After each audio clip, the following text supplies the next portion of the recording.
There's one game that we're forgetting. Wait, You thought we were going to forget this. Wait, who's playing? Who's playing on 11 a.m. Central Time on Saturday with the dispute between YouTube TV and Fox? There's an orange team. Yeah, orange I and know that. is it Texas OSU, the big one in the horseshoe? You guessed it. Okay. All right. Number 1 against number 3. I really hope that we fuck with some people on that one, thinking that we were going to end this show without talking about this absolute gem right here. And I've called this one just the big one. Yeah. This is the big one. A term that I'm going to use to define this game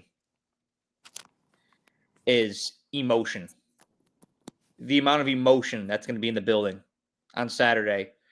Just having number 1 against number 3, Big Ten against SEC. Yeah. Arch Manning's first game starting, and it like officially for Texas, not just for you. It's like he is the face of the program now.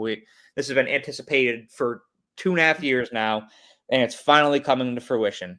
This is the thing now. You've got Lee Corso's final College GameDay. Yeah. Well, and I know it's you'll think, well, what does that have to do with the actual game? That's massive in the world of college football, and you're going to feel that. Like my childhood's gone.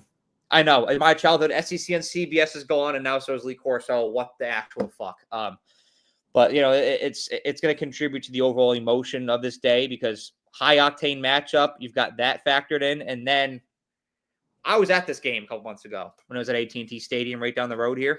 Yeah. And I'll say this, you may not be able to see as much on the screen, maybe a little bit at times. This game was chippy. Yeah. This game was emotional. And there's been a lot. If you've been on social media, you've seen there's been a lot of shit talking going on, especially on the Ohio State side with their media team. Some of the pictures that they put out on Instagram earlier this week, that they're talking shit.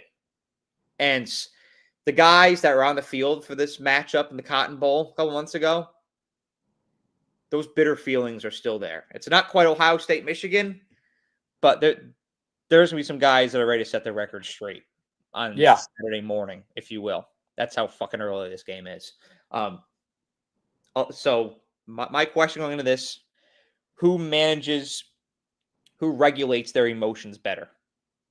Ohio State or Texas?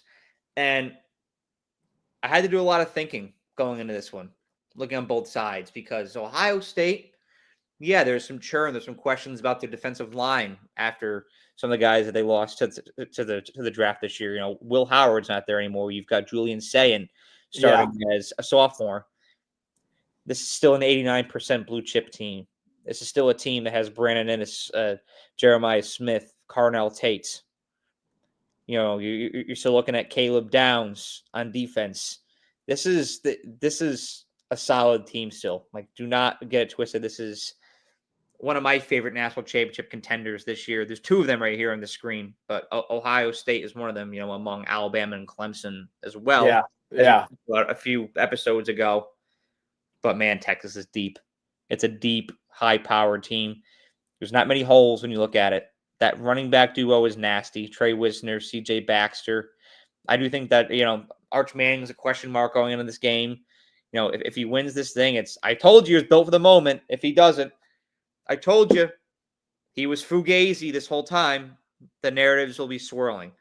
Prolific guys like Anthony Hill on defense. Yeah. I think that guys like that hold it down. Ultimately, I look at this game historically. Ohio State, they've been one of those teams that can start slow. They did last year. This was a 10-2 team last year. I don't know if Ohio State really caught fire until the playoff. Yeah, no doubt. Texas makes early season statements. You saw it with Alabama 2 years ago. You saw it with Michigan last year. I don't think they make a statement here by any means, but I think seasonality is a big key when it comes to picking these games, and that's just one thing that can make you sway from one way to another. This is a pick 'em for me. I may wake up and pick Ohio State in the morning, but right now, I'm picking Texas to go into the shoe and win this thing 31-27. Ohio State is favored by 2.5. I think this is the only game in the show that I'm going against Vegas in, but I am. I'll say this. I have a hard time going against the defending national champion just as a kind of a bias towards, how Alabama always was, as always those big games, whatnot. It's being played in the shoe. Whether it's Kindholtz or it's going to be Sayin, but we'll see. We'll see how Sayin plays. I mean, Alabama transfer again. I'd like to put that out there. Like you said, it's a pick 'em for me. You pretty much nailed it on the head. Anthony Hill, impact player. Jeremiah Smith, impact player. Arch Manning, unknown. Gets a lot of media presence, but he's still unknown overall. Right now, I have Ohio State winning this game. Maybe I'm on the wrong side of this, and my SEC brothers are not going to be happy with me for fading the SEC in every possible way this video. But I think Ohio State gets it done at home. Emotions kind of run. They're going to be fired up. I expect some mistakes.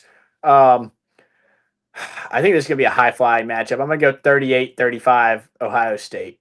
And it's a lot of points, but I think it's going to be back and forth. Both teams are going to have to score.